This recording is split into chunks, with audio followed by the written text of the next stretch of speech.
Hello friends, दसिस classes में आप सभी का स्वागत है। और आज हम लोग बौद्ध संघ और बौद्ध साहित्य को करने वाले हैं। ठीक है, मतलब बौद्ध संघ मतलब बौद्ध धर्म का जो संगठन है उसके जो नियम कायदे हैं, कौन मेंबर बन सकते हैं नहीं बन सकते हैं, तो उस चीज़ को देखेंगे। या उसके अंदर संगठन कैसे काम करता था उसको भी देखेंगे। ठीक है, और उसके अलावा को बौद्ध साहित्य में है तो बौद्ध साहित्य मतलब इसमें कि कौन कौन सी किताबें हैं और इसमें क्या क्या दिया हुआ है और जिसको पढ़ के हम लोग बौद्ध धर्म के बारे में जानते हैं। ठीक है, तो बौद्ध धर्म के जितने इंपॉर्टेंट किताबें सभी को तो नहीं ले सकते हैं। और जीएस का चूँकि पार्ट है, चूँकि हिस्ट्री ऑप्शन नहीं पढ़ा रहे हैं, जीएस है, तो जीएस में जाहिर है कि बहुत ज़्यादा अंदर तक नहीं पूछता है साहित्य में। तो जो बेसिक ऊपर का जितना मेन बुक्स है मैं उन्हें डिस्कस कर दूंगा। ठीक है, तो चलिए एक एक करके देखते हैं। तो सबसे पहले है तो बौद्ध संघ को देखते हैं। और बौद्ध संघ के बारे में है कि बुद्ध ने मरते समय ये कहा था कि उनका जो उत्तराधिकारी, कोई किसी को नॉमिनेट नहीं किया था उन्होंने, तो उत्तराधिकारी कौन होगा? जो धर्म का नियम है वो, या जो संघ का नियम है वो। और संघ के नियम और धर्म के नियम ये दोनों ही उनके धर्म को आगे बढ़ाएंगे। ठीक है, तो आप देख सकते हैं कि संघ को कितना इम्पोर्टेंट दिया गया है। ठीक है, और संघ का इम्पोर्टेंस ऐसे भी देख सकते हैं कि बौद्ध धर्म में तीन चीज़ को बहुत इम्पोर्टेंस दिया जाता है। और इम्पोर्टेंस दिया जाता है मतलब, तो वो क्या क्या थे? तो वो त्रिरत्न थे। तो वो त्रिरत्न क्या थे? तो बुद्ध है, संघ है और धम्म है। ठीक है, बुद्ध है, संघ है और धम्म है। तो बुद्ध क्या है? तो वो एक नेता है, जो पर्सनैलिटी है, व्यक्तित्व है। ठीक है, जो कि सामने में चाहिए होता है, जिससे आदमी प्रभावित होता है और फिर इसको ज्वाइन करेगा। शुरुआती दौर में तो चाहिए ही होता है कि बाद में तो चलिए एक नियम बन गया तो नियम को आगे फॉलो करेगा। तो शुरू में एक लीडर चाहिए होता है, तो वो इसका यहाँ हेल्प कर देता है। ठीक है, लीडर ऐसे ही बहुत इंपॉर्टेंट होता है। वैसे संघ, तो आपको संगठन चाहिए होता है उस अपने आइडिया को फैलाने के लिए। आइडिया को फैलाने के लिए आप एक इंसान हैं, तो अभी के जैसे टीवी है या सोशल मीडिया है उस या इंटरनेट है, वैसा कुछ नहीं था उस समय। तो नहीं था, जब नहीं था तो अपने संदेश को जनता तक फैलाइएगा कैसे? तो आपको संगठन चाहिए या संघ चाहिए आपको। तो संघ के माध्यम में बहुत सारे मेंबर लोग ज्वाइन करते हैं। वो लोग अलग अलग जगह पे जाते हैं, अलग अलग जगह आपके संदेश को पहुंचाते हैं, फैलाते हैं। और बुद्ध का संदेश तो पूरे भारत में एक एक राज्य में फैला था। आपका कन्याकुमारी से लेकर मतलब तमिलनाडु, केरल से लेके आपका कश्मीर तक फैला था, गुजरात से लेके आपको करीब बंगाल तक तो फुल फैला हुआ था। ठीक है, और बाद में धीरे धीरे और भी इलाके में फैलते चला गया। विदेश में देखिए तो चाइना, जापान, कोरिया वगैरह तक फैला आपका। उधर नीचे में देखिए तो ताइवान, इंडोनेशिया तक फैलता है आपका। ताइवान बोल रहे हैं आपको, लाओस, कंबोडिया, वियतनाम, श्रीलंका वगैरह तक फैलता है। मध्य एशिया में भी जाता है, तुर्कमेनिस्तान, उज्बेकिस्तान तक को पहुँच जाता है ये। ठीक है, तो करीब करीब पूरा एशिया को ये कवर करता है। कुछ भाग को छोड़ दीजिए तो पूरे को ये कवर करता है। ठीक है, तो कैसे पहुँचा था? वो संगठन के माध्यम से ही पहुँचा था। बाकी कुछ राजा लोग का सहयोग था, ठीक है, लेकिन संगठन चाहिए होता है। संगठन अपने आप को बड़ा काम कोई भी समाज में करना है, देश में करना है, दुनिया में करना है, तो आपको संगठन चाहिए होता है। ठीक है, तो संगठन को ही देखेंगे बौद्ध धर्म का संगठन कैसा काम करता था। बाकी ये धम्म, तो धम्म का जो सिद्धांत है, फिलोसफी है, तो फैलाइएगा क्या? संगठन के माध्यम से, तो सोच को, सिद्धांत को। ठीक है, तो सोच सिद्धांत क्या है? वही धम्म का फिलोसफी था और इसी को फैलाना था। ठीक है, तो ये तीन चीज़ अपने आप में बहुत इंपॉर्टेंट होता है कोई भी चीज़ को मजबूती से फैलाने के लिए। ठीक है, अभी वर्तमान समय में भी देख सकते हैं वैसे कैसे मान ली बीजेपी का राज ही है, तो बीजेपी का राज कैसे हो रहा है? तो उनके पास एक लीडर, एक पर्सनैलिटी है, काफ़ी मजबूती से अपने बात को रखता है, जनता तक अपने संदेश को पहुंचाता भी है। तो लीडर है उनके पास, तो जाहिर है कि उनका राइज हो रहा है। संघ है तो संघ है, ऑब्वियसली संघ है, बीजेपी का संगठन बहुत मजबूत है, फिर आरएसएस का भी सहयोग है, तो दोनों मिलकर बहुत अच्छा काम करता है। धर्म है तो सिद्धांत है, तो हाँ एक सिद्धांत है उनके पास, जो हिंदुत्व का सिद्धांत है वो है, जिसके तहत वो लोग काम करना चाहते हैं, आगे बढ़ना चाहते हैं। ठीक है, तो ये तीनों चीज़ मिल खा रहा है, तो जाहिर के लोग फैल रहे हैं और आगे बढ़ रहे हैं। ठीक है, तो इसी तरह से किसी को भी, कोई भी इंसान है जो मान ली वीडियो देख रहे हैं, तो ना भी देख रहे हैं, जो सुनिएगा, तो बड़ा काम कर रहा है तो वो संगठन का हमेशा ज़रूरत पड़ता है। संगठन अगर है तो आप अपने आइडिया को फैला सकते हैं। और ये तीनों तो चाहिए ही, लेकिन संगठन से बहुत बड़ा योगदान करता है, क्योंकि संगठन ही तो पहुँचता है जनता तक। ठीक है, और आज की डेट में थोड़ा मीडिया हो गया है। तो ये चीज़ हो गया त्रिरत्न या संघ का ये। ठीक है, अब संघ का नियम को देखेंगे, लेकिन उससे पहले मतलब संघ में कौन ज्वाइन करता था नहीं करता था क्या होता है उसको थोड़ा सा देखते हैं। ठीक है, तो संघ में है कि संघ में कौन घुस सकता है, स्त्री भी घुस सकता है और पुरुष भी घुस सकता है।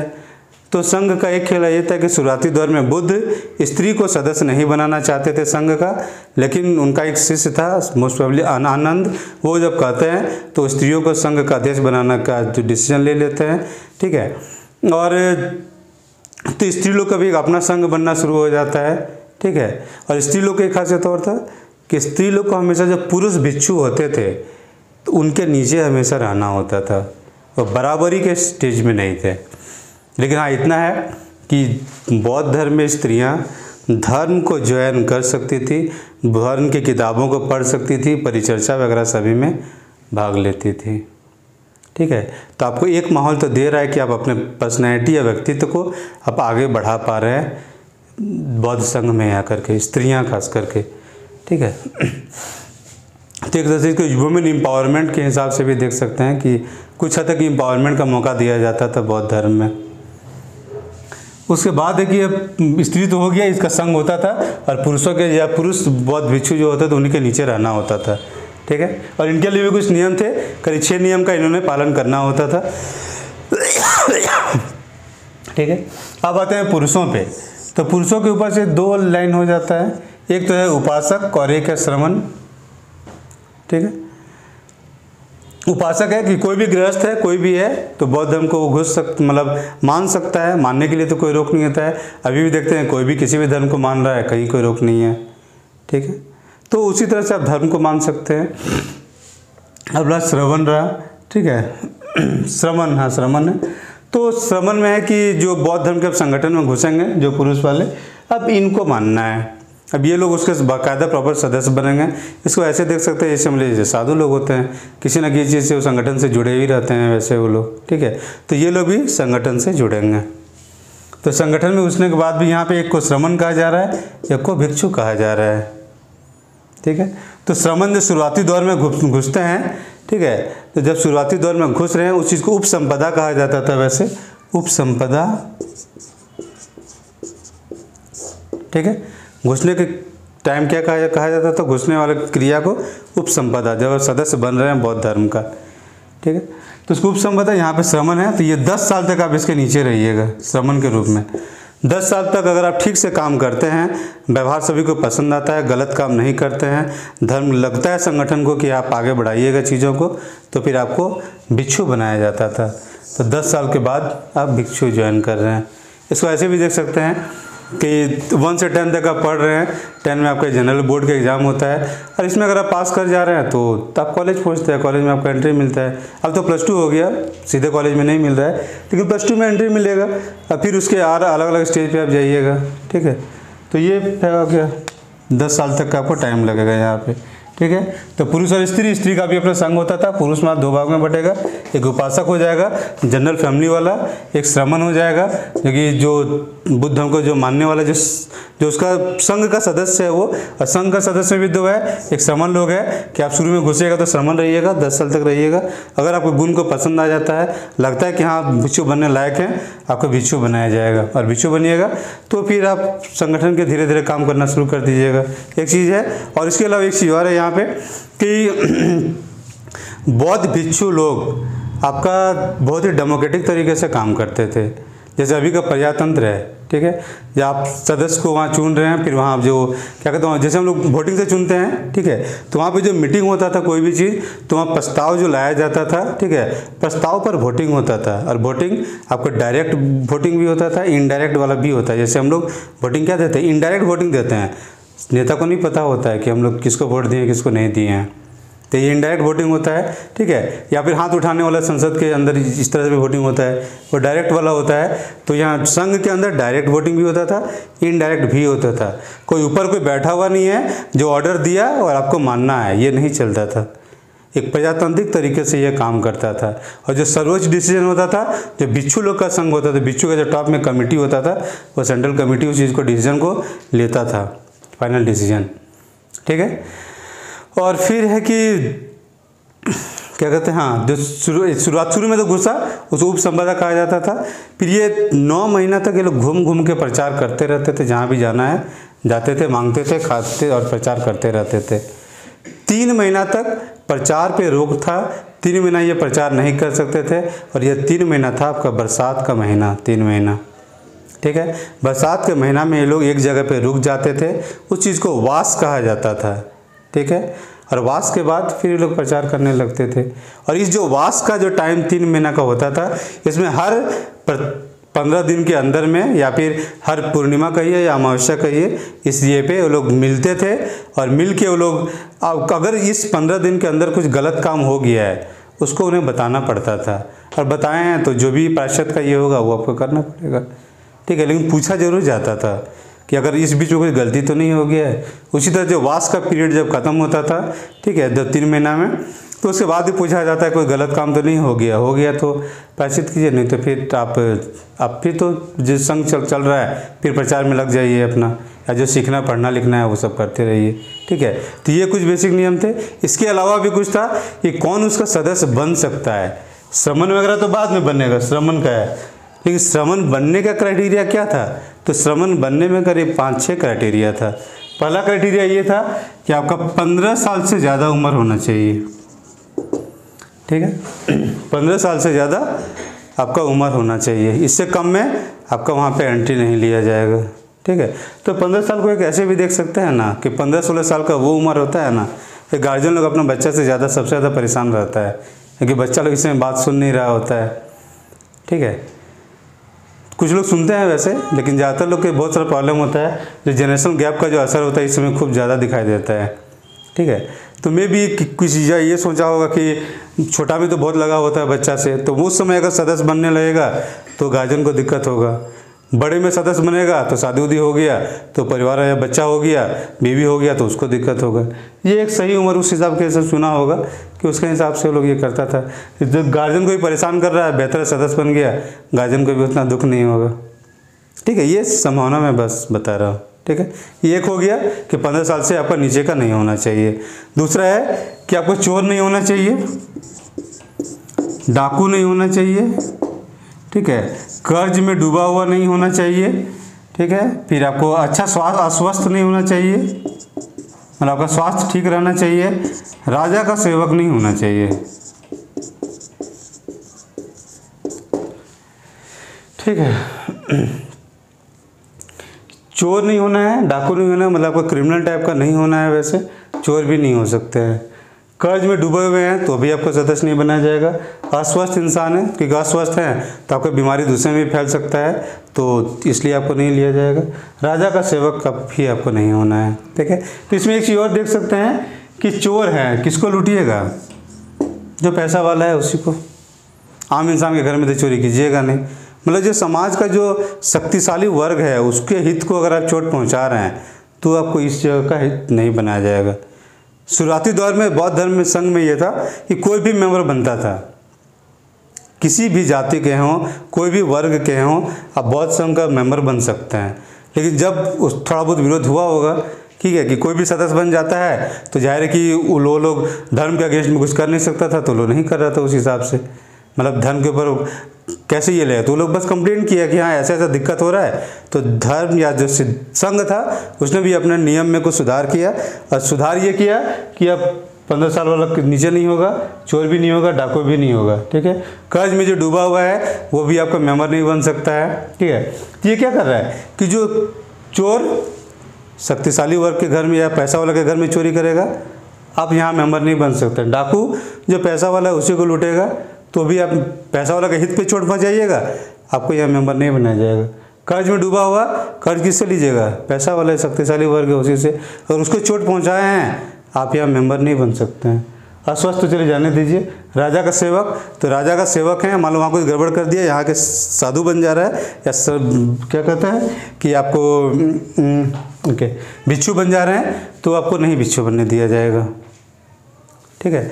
तो ये सब आपको संगठन को भी ध्यान में रखना पड़ा कि आप किसी को भी मतलब नहीं बना सकते हैं। दूसरा कि जो पावरफुल वर्ग है, जो शक्तिशाली वर्ग है, जो शासक वर्ग है, या जो पैसा वाला वर्ग है, जो शिक्षित वर्ग है, आप उसके हित को नहीं चोट पहुंचा सकते हैं, ठीक है। और ये चीज़ हम लोग वर्तमान में भी देख सकते हैं वैसे, ठीक है, जो खास करके जो मतलब धर्म पे मत देखिए, कुछ हद तक धर्म को भी कहिए, कुछ हद तक राजनीति को भी कहिए।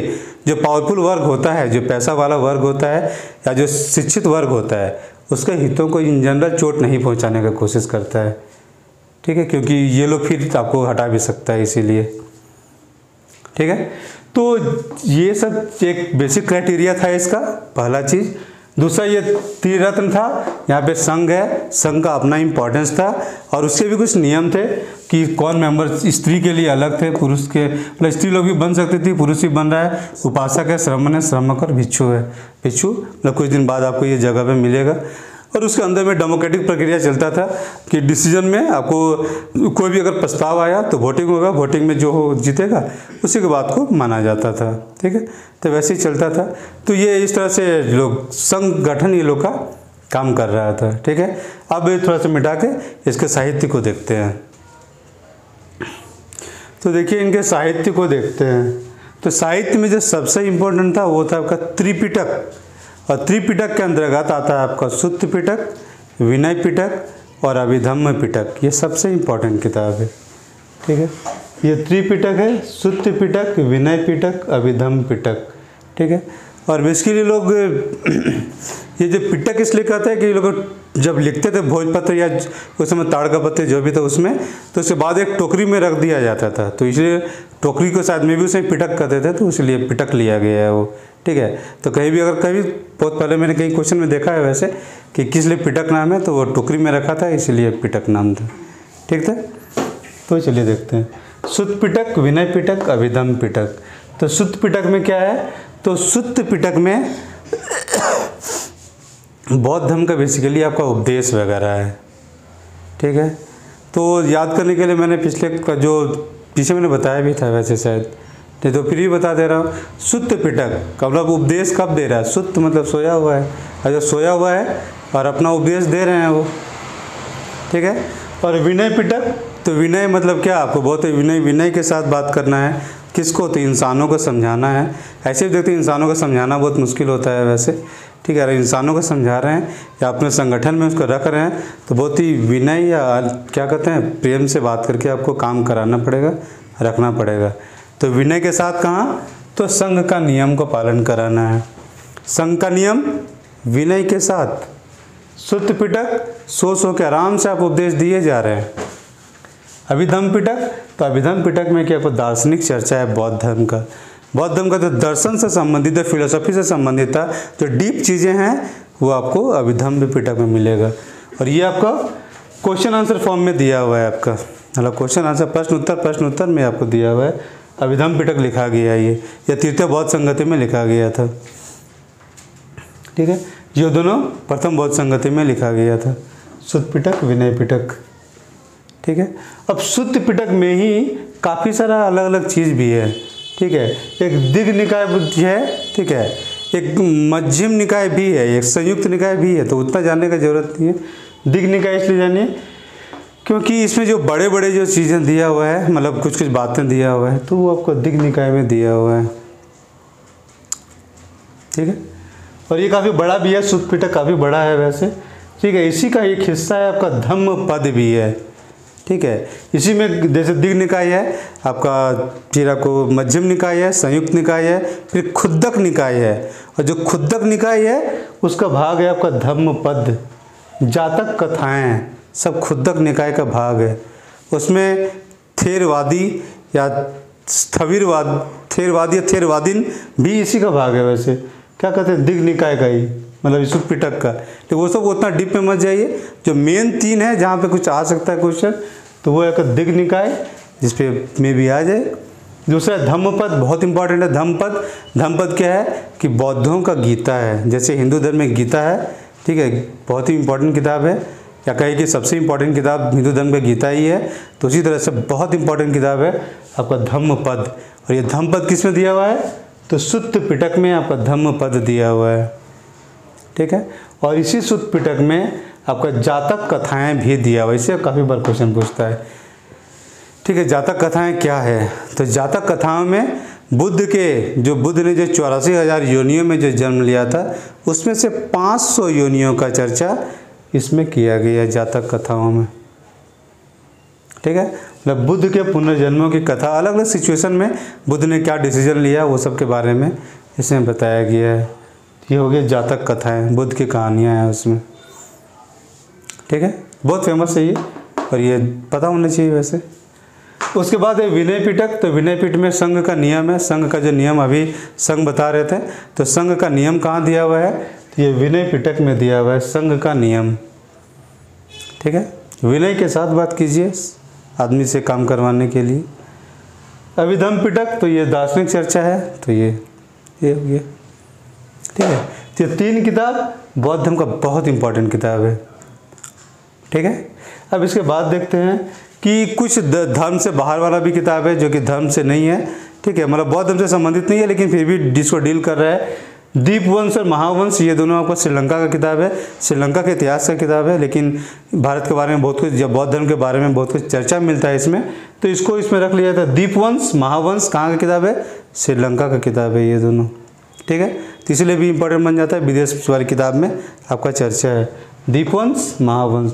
फिर आपका मिलिंद पन्हो, तो मिलिंद पन्हो आपका नागसेन और आपको मिनंडर या मिलिंद के बीच में चर्चा हुआ था, ठीक है। और जो ये ग्रीक राजा था मिनंडर, उसके बीच में एक चर्चा हुआ था, उसको मिलिंद पन्हो में लिखा गया है, ठीक है।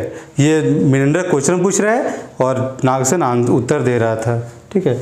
उसी का चर्चा मिलिंद पन्हो, ये भी बहुत फेमस है, बहुत बार ये क्वेश्चन आता है मिलिंद पन्हो कि मिलिंद पन्हो किसके बीच चर्चा हुआ था या कौन से धर्म से संबंधित है। तो ये तो पहला तो बौद्ध धर्म से हो गया, और दूसरा कि नागसेन याद रखिएगा, नागसेन और मिनंडर, उसी को मिलिंद भी कहा जाता है हिंदी में, इंग्लिश में मिनंडर, हिंदी में मिलिंद, ठीक है।